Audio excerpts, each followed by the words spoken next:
Just go solo. This is Solo Travel Talk. Your solo travel advisor is Astrid Clements. It might be in your closet right now. It's your luggage, and it has no clue that it is a source of travel stress for you. Hello, everyone. I'm producer Catherine, and on this episode of Solo Travel Talk, Astrid is going to talk packing for the solo traveler. Regular listeners have heard about Astrid's packing list, which we'll talk about in just a bit. But before that, let's hear some practical how-tos. And first, Astrid, is packing really an issue for people, and why is it such a big deal? Catherine, I get so many questions about what to bring, what to pack, problems with packing. I must say that packing is in the top 3 to 4 stressors of solo travel. So I must say, yes, packing is really a challenge. And it's a challenge for most people, to include me, okay?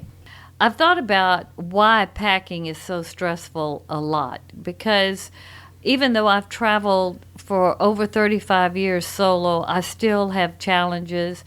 I developed the packing list. I try to have my own systems, etc. But I must say I have to really focus when I get ready to pack for a trip. But I think the bottom line is that packing, if you approach packing with an emotional point of view, then you're going to get on the wrong track. You really have to think logic and how to pack smart. And when I talk about emotions, you'll think, oh, well, I think I'm going to wear this, or, I want to look this way or whatever. And yes, that's all part of it, but don't get emotional about, well, I want to wear these shoes, and if I decide I don't want to wear those shoes, I want to have the other shoes, and you get all confused. Do you mean you're kind of like people start telling them a story about like not only the clothes they're going to wear, but it's like they start tapping into like what their travel experience is going to be like? Well, it's kind of like, I don't know exactly how to pinpoint why you start getting emotional, but that is when you get off track. Yeah. So the program today really is going to be geared to keeping you focused and realizing when you're not focused, and then giving you some good tips. So what your goal is to pack smart, okay? So that's at the root of it. I think, emotions versus logic. Now, some of the reasons why I think it's so stressful is, first of all, people just get confused, or they're uncertain about what is appropriate to wear wherever they're going. And we'll talk about how to solve those issues and how to figure out really what you should wear later on in the show. But that's one of them. They're just confused. They don't know what really to bring. So that can cause some big problems, and, it can cause overpacking problems, to tell you the truth, which is the next thing. That's the next stressor. When you just overpack, you bring too many shoes, too many tops, too many pairs of jeans, too much extra makeup, heavy toiletries, just overpacking. Do not do that. That is the beginning of being stressed out when you leave and when you're in transit. And overpacked suitcase is really not smart. The next one is to pack too much with the what-if situation. What if it gets really cold? Or what if this happens? Or I decide to do this? Don't get too much into that. You can try to be prepared, but don't overdo it. Because whatever you don't have that you need, always remember you can buy it if you have to have it. And I must say, sometimes I will be gone, and it'll be really hot where I am. And then the last day, there'll be a cold snap. I didn't need a jacket, or not a jacket, but a little heavier than a jacket, a puffer jacket, or something really has some warmth to it. I mean, I'll go buy another one if I have to have it. You just, that's part of travel, to tell you the truth. Then the other thing that is a big stressor is basically just being disorganized. If you're disorganized and you don't have a plan and you don't know what you should bring and you have a way to decide what you should not bring, that completely can stress you out, just being disorganized. And typically people who are disorganized when they pack, they have disorganized suitcases. And when you're disorganized, typically you get stressed out because you've either forgotten something or you've misplaced it, whatever. So those are the main stressors, I'd say, when it comes to packing, the overall stressors. So the bottom line is to rein in your emotions, think logically, and think smart packing rules or techniques, of which I'll share with you later on some of mine. Oh, we're going to get into them for sure. Let's start with the packing list. Of course, we are going to tell you how to get Astrid's packing list. But first, Astrid, tell us what is in it. Okay, before I get into that, I want to preface that my focus is affordable luxury ideas for solo travelers. And my packing list is geared to that type of travel. It can be adventure travel. It can be travel that's really, more entertainment or evening oriented or just basic sightseeing travel, etc. So my list here again is geared to the affordable luxury traveler. And that is different than, say, a backpacking or a backpacker, their travel list. There's some similar things on it, but the philosophy behind it is a little bit different, and what you bring is a little bit different. So I want to preface the list with that statement. Now, it's organized in different categories. You've got your basic essential clothes like your underwear and your night attire, anything that basically you wear under your clothes, okay? Then I have a section on casual wear. It's jeans, pants, shorts, cotton tops. I like a lot of 3/4 length tops with boat necks. They seem to work really good. Shells. You've got skirts. You can even have like your maxi dress or just a casual dress. So there's a whole list of, or there's a category for casual clothes. Then I have a category for dressy clothes. And, I list whether you should bring 1 or 2 dressy blouses or just one dressy blouse that you could put over, say, your plain black pants and dress it up with, a nice accessory or a pretty scarf or whatever. But so I have a category for dressy types of items. Then the next category is the shoes. And oh my God, the shoes can be a big problem for a lot of people. And I must say that I'm one of them because I love shoes. But I have a whole list of all the different kinds of shoes that you should consider bringing. But we'll talk about really how many shoes you should bring later on. But so I have a shoe category. Then I have a category for accessories, whether it's pashminas or wraps or scarves or jewelry and inexpensive jewelry. Don't ever bring any real expensive jewelry when you travel solo. But I have that category so you can think about, do I want to bring a pashmina or 2, or do I actually need more of a wrap, etc. So, and then we have outerwear, which deals with coats and jackets and vests and basically raincoats too, if you want to bring an all-weather coat. Then there's a section on travel items, which this includes also your tech items, whether it's your adapter, your iPad, your computer, your camera, your iPhone, the cords, the extra battery packs, everything.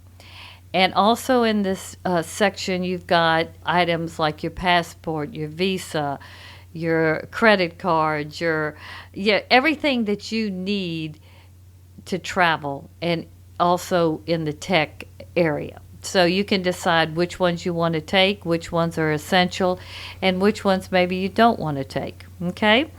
And then the last one is just a miscellaneous section, and I've got things like sunglasses, ponchos, mini umbrellas, things that, and hats, things that maybe you might not have to bring, but things that you really ought to think about bringing. I always bring a very lightweight rain poncho that I have in a little envelope. It's great. I can put it in my backpack or my tote.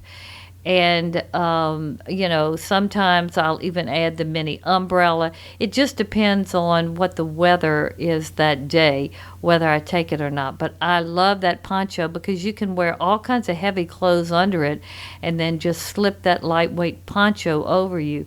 And that'll be enough to get you through or get you into somewhere inside so you can get out of the rain.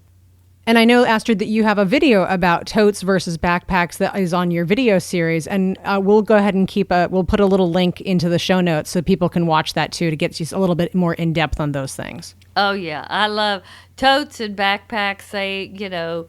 Some people love totes, some people love backpacks. And I go into basically why I like certain ones versus the other. I don't want to completely divulge that information. Just watch the video. Watch the video. Good teaser, Astrid.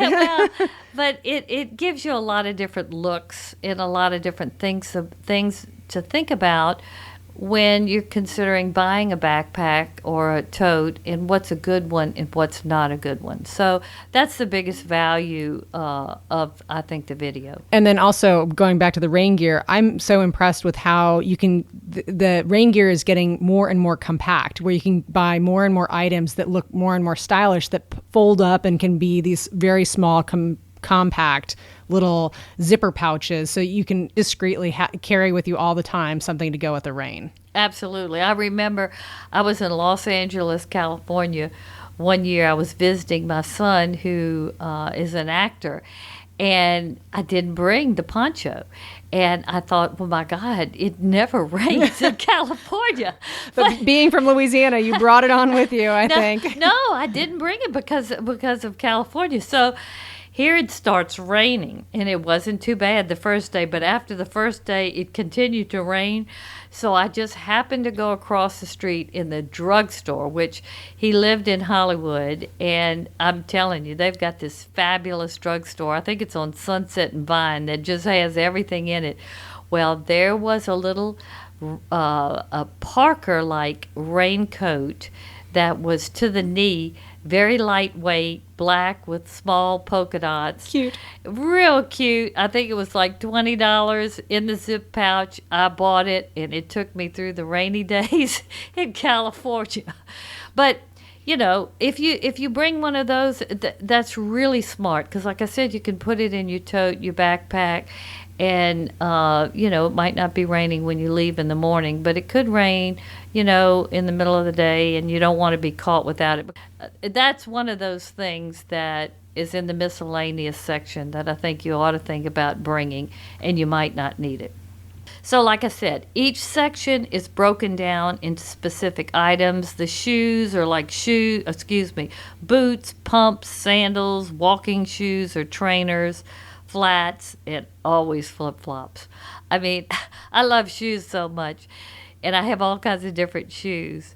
But I always, if I don't bring some flip-flops, I always end up buying a pair of flip-flops, especially if I'm gone for an extended period of time, because what I find is my feet, oh my God, flip-flops just are so comfortable walking. And, if you're in a place where you can wear them, and, really they're pretty accepted now everywhere in the world. So I bring the flip-flops because I wear them in the room. If I have to, feel like I'm going to wear them in the shower, which is rare, I will. But I also, if my feet are just really tired of walking in the walkers or the trainers, I'll go out with flip-flops if it's not too cold. So the list, I think, is extremely comprehensive. And your challenge is to figure out what you really feel like you need, what's essential, and then what not to bring. So it's good. It's a good starting place for you to hone in on that. What are the main things you want people to know to successfully pack as a solo traveler? And what, in your view, is a successful packing job? Okay. Well, I'm going to go back to some basic philosophies. So, successfully pack for a trip, I think you need to adhere to a couple of what I call smart packing philosophies. Basically, here again, packing logic. The first philosophy you need to always keep in your mind is less is more. And I kind of gravitated to this through trial and error, to tell you the truth. And I use this because it's really rooted in the French and the way that they dress. They feel like somebody who's well-dressed, dressed simply, basic, and tasteful and well-fitting clothes. And it doesn't have to be fancy. It can be very casual.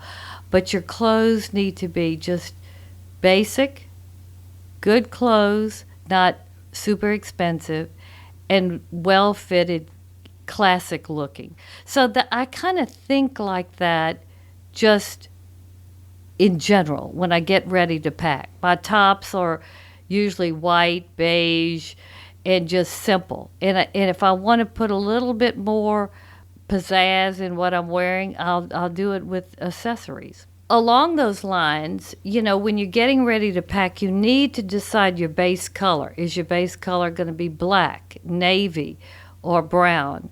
Whatever you basically wear all the time. I love black. I have so many black dresses and tops, and in fact, I'm wearing one today. I was just going to say, listeners, you can imagine Astrid wearing black, all black right now. But it always looks good. And even I recently went to a travel conference, and this girl who now is in the Guinness Book of Records, she is the first person to go to every country in the world in a certain amount of days. And she talked about basically what she packed. And her basic outfit was a pair of leggings and a black sleeveless top. She wore that everywhere she went until it got cold. When it got cold, she wore a black long sleeve top. When it got too cold, then she had a black puffer jacket. So she just went all black. Decide on what your base color is, okay? And I love black. I think it goes very well with any kind of accent color you put on, okay? And it doesn't show dirt, is easy, etc. Then you have to decide on what your secondary color is. Do you want it to be white, beige, gray, taupe? That's, usually I either gravitate to the white or the beige because it just looks better on me. But from there, you can really start adding maybe another little accent, a color on top of that. But that base color and then your secondary color, you should think that way. And if that's the only things that you pack are those two colors, it's going to be okay, okay? With that said, then staying with that French concept of dressing and always looking good, no matter where you are. And here again, it's not to be she or fancy or anything. It's just dressing well, okay? The French always believe you should have some kind of jacket, whether it's a bomber jacket or a blazer or some kind of jacket that you can wear if the weather gets a little chillier or whatever, but you always look put together with a jacket. Then here again, the light top or tops. I like boat necks. Some people, basically like shirts or whatever, but say a off-white or a beige or say a taupe shirt with a black blazer. And then, some khaki pants or whatever. It all looks good. Maybe not the taupe, but the white or the off-white looks real nice. Pants, 1 or 2 pair of pants and 1 pair of jeans. I know that sounds very minimalistic, but I can tell you, it will get you through very easily a 10-day trip. If you bring, like I always say, 3 pairs of pants or 3 bottoms and 3 tops gives you 9 outfits. So then your little black dress, or some dress that you could actually wear during the day, or you could dress it up at night. But a little black dress is always right. And then if you need your jacket or whatever, you can put that over. Or if you have a pashmina, you can do so much with the little black dress. And then your shoes. You really ought to think, unless you're going for a long time, and then that is even not smart. But sometimes when you go for a long time, your feet get too used to certain shoes, and that can be a problem because your back will start hurting, etc., if you walk a lot every day. But typically, don't bring more than 3 pairs of shoes, and then your flip-flops.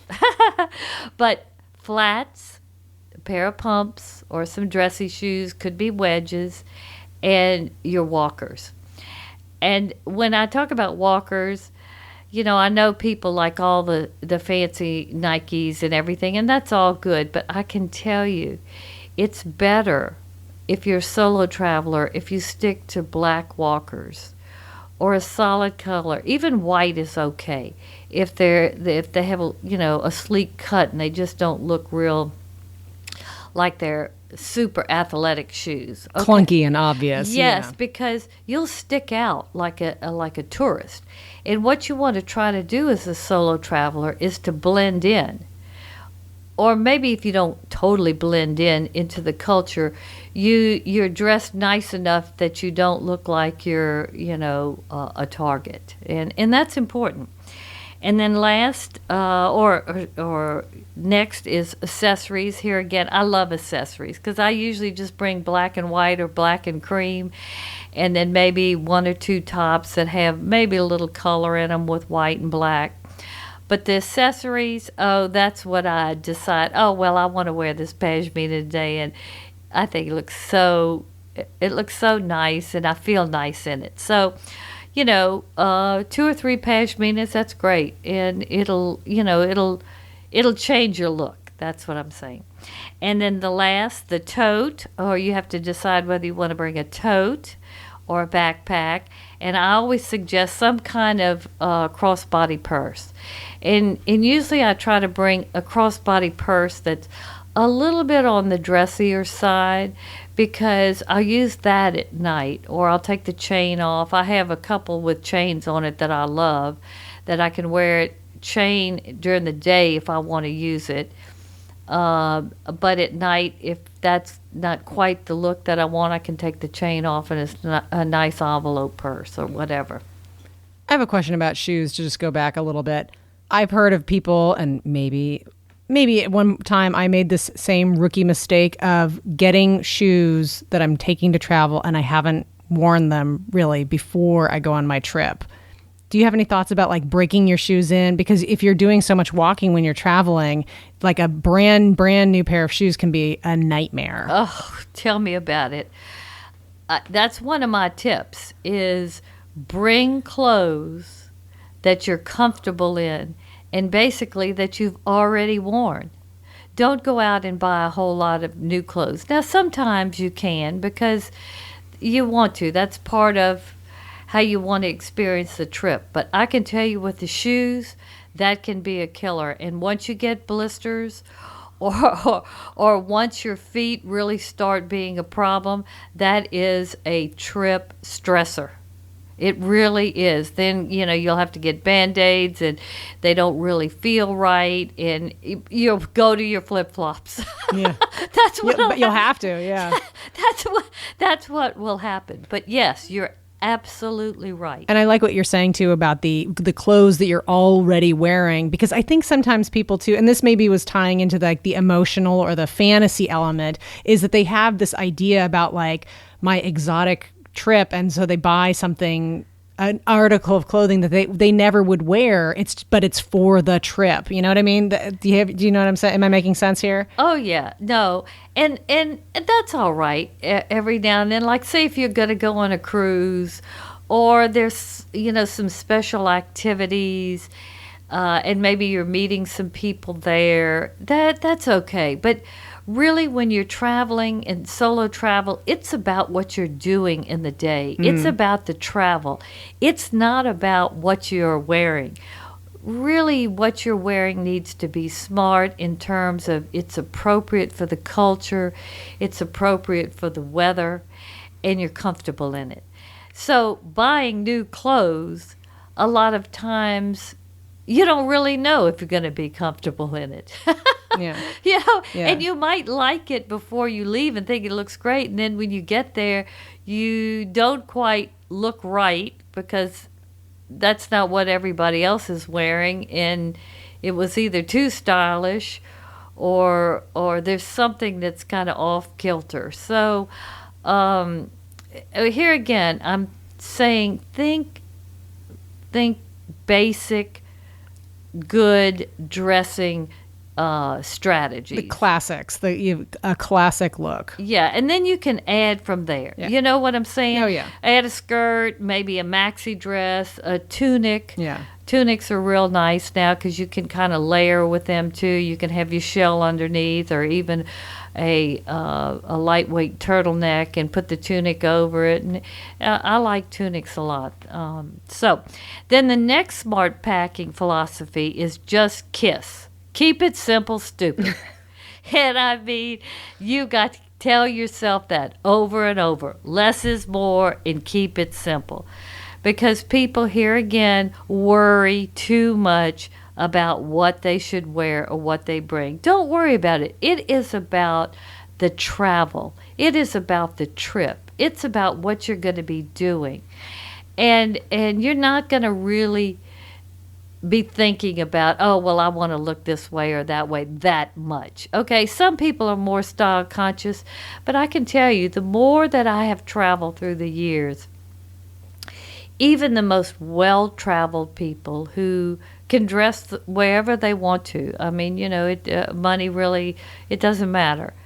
They are dressing much more simply now too, and it's just a matter of comfort, and it's the way people are now. So, that just keep it simple, okay?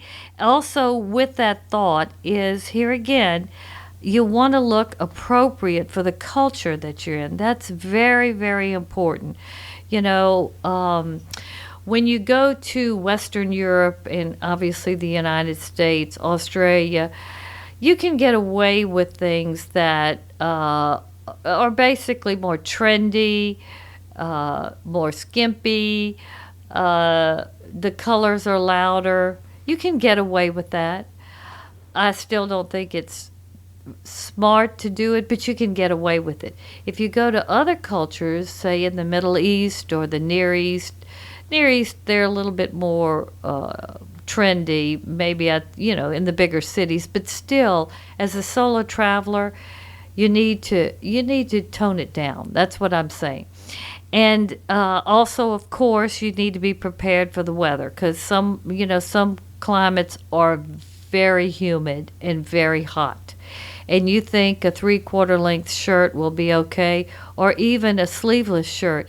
It needs to be a nice sleeveless shirt with the right kind of fabric, because even a sleeveless shirt with not the right kind of fabric, I'm telling you, you're going to head somewhere to buy a couple of shells because you could just be sweating profusely. You're cooking. Yeah. Oh, yeah. It happened to me in Singapore.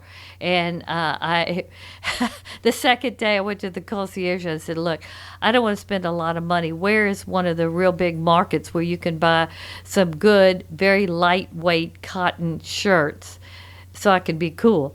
And he told me, and I think I bought 5 shirts for like $30. It was a big market. And it was fun to shop there. I like flea markets, but okay. So that's important. When you're thinking about what you should take and everything, by keeping it simple, it's got to be appropriate, though, for the culture and the weather. And if you dress simply, you're going to blend in. A successful smart packing job is basically threefold. First of all, you pack just enough or just what you need for your trip, for the things that you're going to be doing, okay? Secondly, you need to pack to where you can maneuver your suitcase well. If you're overpacking, it's too heavy, that'll give you a lot of stress. And then at the end of the trip, when you bought things and you're sitting on your suitcase and you're trying to zip the zipper, I've done it. Let me tell you, I've leaping done on top of it. Yeah. Yes, and then you're going, oh my God, I don't know how this, and I can't throw this away or that away, or it's really so. You've got to be able to handle your own bags. We don't have porters like we used to all over the world, and you need to be able to do it even when you go into the aircraft, you're in business class, and you're putting it up in the bins. I mean, of course, the flight attendants will help you, but it's always better if you can do it yourself. Come on. So that I think it's important for that, so you can manage your luggage all by yourself at all times. And then the third thing is, making sure you haven't forgotten anything that's critical, because that can totally stress you out and mess your trip up. So you can leave your passport. I mean, I can tell you, if you don't look at the list and follow a list, you can forget something that's important. So passport, hotel reservation, the e-tickets, airline tickets aren't as dangerous anymore, because if your name is in the register, they know you're coming, so you can get by without the e-ticket. But your meds, adapters, here again, good walking shoes that you love and that are going to do the trick, PJs, etc. So those are the three elements, I think, of a smart packing job, to stick within those concepts or those strategies. But let's talk about common packing problems. And I'm going to go over some of them again that I've mentioned, but I want you to really think like this. So when you get ready to pack for a trip, think, am I overpacking? Do I really need this? Am I forgetting something critical? Check and recheck. Is this appropriate attire? Or am I bringing inappropriate attire just because I like it and want to wear it? Do my clothes fit well?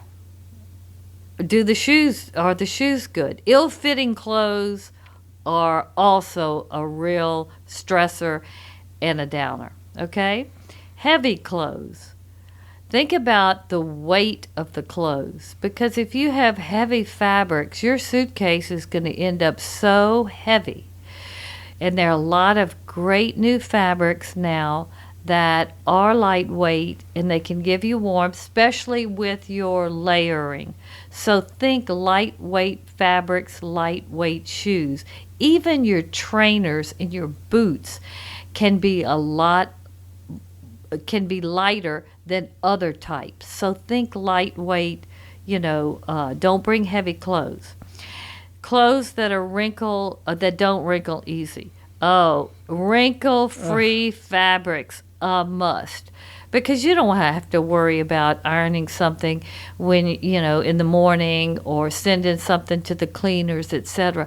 Really try to pack everything in your suitcase or whatever you bring it has wrinkle-free fabrics. That is really important. And they make great things now. They even make cotton shirts that don't wrinkle. Yeah, you just hang them up and they go nice. Yeah, it's super.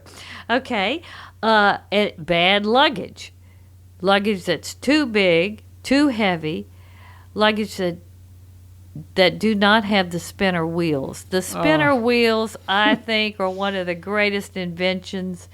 If I'm on a long trip, I usually have to bring 2 bags that I pack, because I have a camera and a lot of different things, because I blog and take a lot of pictures, and I'm doing a lot of different things. But I have a great set of very lightweight suitcases with the spinners, and I can have one in one hand, one in the other. I put my tote over one of them, and I can walk through one airport section to another, up the escalator, all this, down ramps, etc. It's very easy to maneuver. If you're dragging the suitcase with the wheels that don't have the 360 spinner wheels on them, I can tell you it is a pain, because you'll be pushing one in front of you, one behind you, then you have to get on the escalator, and they're just so much harder to maneuver. So bad luggage is another common packing problem. And here again, too, you want to try to take the few amount of pieces that you can, because the less luggage you have, it just makes the trip a lot better. I mean, I love to see these ladies who are walking in the airport. They have one bag and their tote on top, and they're just, very mobile, and they have it together, okay? Also, disorganization, here again, is another common packing problem. Where's my passport? Where's my debit card? I mean, when you're packing, you have to kind of think like, I'm going to always put my passport in this pouch, zip it up in this tote or this purse. So you always know exactly where your passport is, okay? Same thing with your credit cards and your debit cards. Where am I going to put it that's going to be safe, that I can readily find it, that when I use it, I think about, I have to put it back in this place, so I'm less likely to leave it anywhere, and I always know where it is. So, think organized, because if you get too disorganized, you just throw it in your tote or your backpack, I can guarantee you, when you're trying to find it, can't find it, and then that panic will set in, and then you'll go, oh, I lost my credit card, I lost my debit card, oh my gosh, So don't be disorganized. You're building a little routine for your items, those top key items. Oh yeah, because those habits will save you a lot of times, because sometimes you get absent-minded. If you've just been to a museum and then you went to a cafe and now you're getting ready to go to another thing, you can get lost in all of this stuff, and you accidentally left your credit card at the cafe in the where you signed the receipt. I mean, you took your copy of the receipt, but you just accidentally left the credit card in the little envelope thing, and that happens a lot. You know what I'm saying? But if you have these habits that you constantly do, it will save you many times. Not 100%, but 99, or maybe not 99, but 96%. Things do go wrong. Okay, and then forgetting to put your essentials or your valuables in your carry-on. That's real important.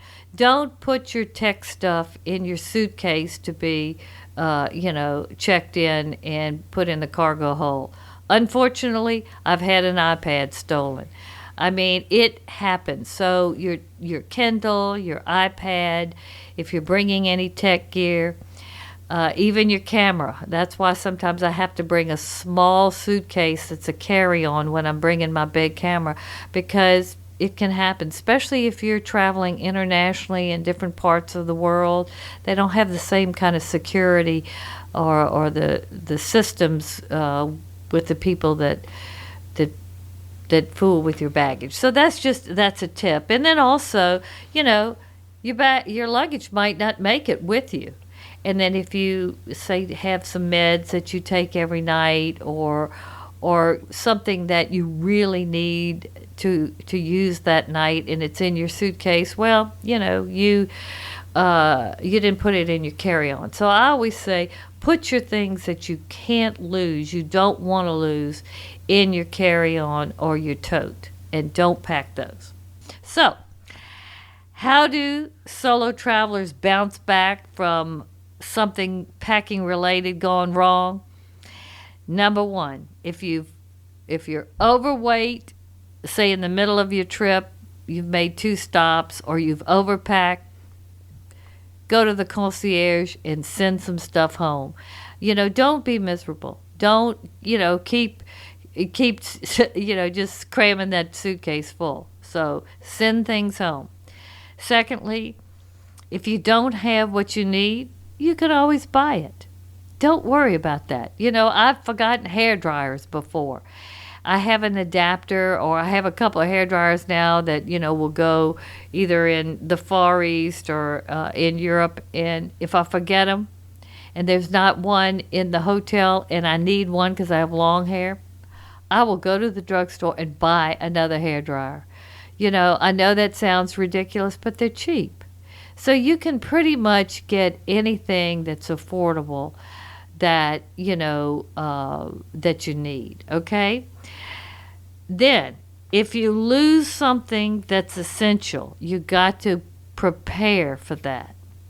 And what I'm talking about is making copies of your essential documents, like your passport, your visa, your hotel reservations, e-tickets. E-tickets are not quite as important, but they still are, because there might have been something wrong, or somebody let somebody on the plane. It's not a big deal to have, just in case. Yeah, but make copies of all that. Then make copies of your credit cards front and back and your debit card. You put those together, carry that second set in your tote. And then when you get to the hotel room, put it in the safety deposit box. So if something happens to your purse, your wallet, your credit cards, your passport, you have that information there. And I can tell you, that is a wonderful feeling. I have never had to do it except for a credit card or two every now and then. I had a credit card that was actually compromised, and so I had to do it then. But if you have it, if something goes wrong, you can keep on going. And the credit cards companies, the major ones, are so great. They can get you overnight in Timbuktu a new credit card. And then also, in terms of your if you are on any kind of medications, make sure you bring a copy of your prescription and it's signed, and just keep that in your carry-on tote. And once you get to the hotel, put it in your safety deposit box.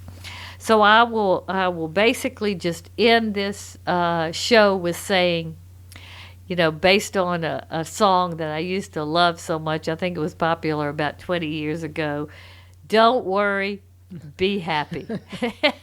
Because if you're not emotional and you're not worried about this, that, and the other, whether, you got the right things to wear, etc., and you think logically and you follow these smart packing rules, use the packing list, you'll be happy. You won't have to worry. So that's my show today. We have touted it enough, the packing list. To get your complimentary copy, all you have to do is go to astridtravel.com. Right there on the front page is the place where you can download the packing list, I should say, right away. Let it be your guide for your next travels. You can subscribe to this podcast on iTunes, Stitcher. We're now on Stitcher, that's right. Or on SoundCloud, or any of the finer places that podcasts can be found. We love to hear your feedback, so feel free to rate us, review us, and if you like what you're hearing, share this with a friend. We love to hear the words of Astrid's travel wisdom getting spread to all the people who are thinking about travel and really want to gain that confidence to do it themselves. Thank you so much for listening. We'll see you next week on Solo Travel Talk. Thank you for listening to Solo Travel Talk. Follow Astrid on Instagram, Facebook, and Twitter. To learn more about Astrid or Solo Travel Advisors, visit our website, astridtravel.com.